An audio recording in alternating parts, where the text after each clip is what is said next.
తల్లిదండ్రులను నిర్లక్ష్యం చేస్తున్నావేమో, వృద్ధులైనటువంటి తల్లిదండ్రులను దూరం పెడుతున్నావేమో, వృద్ధులైనటువంటి తల్లిదండ్రులు బాధ్యత నిర్లక్ష్యంగానే ఉంటున్నావేమో.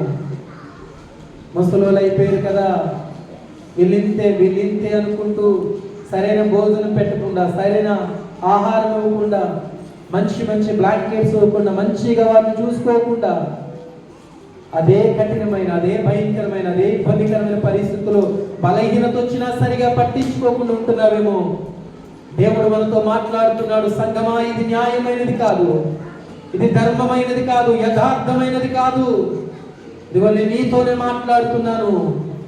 నీ అత్తమామను మంచిగా చూసుకోవాలి, అది కూడా నాకు ఉన్నతమైనటువంటి కార్యమే. తల్లిదండ్రులను మంచిగా చూసుకోవాలి, అది కూడా ఉన్నతమైన కార్యమే.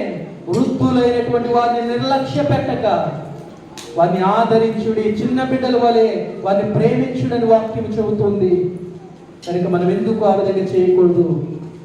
ఒకవేళ మనం దూరంగా ఉన్నామేమో ఆ విషయాల్లో, ఎవరికి వారు వ్యక్తిగతంగా ప్రార్థన చేద్దామా? స్తోత్రం.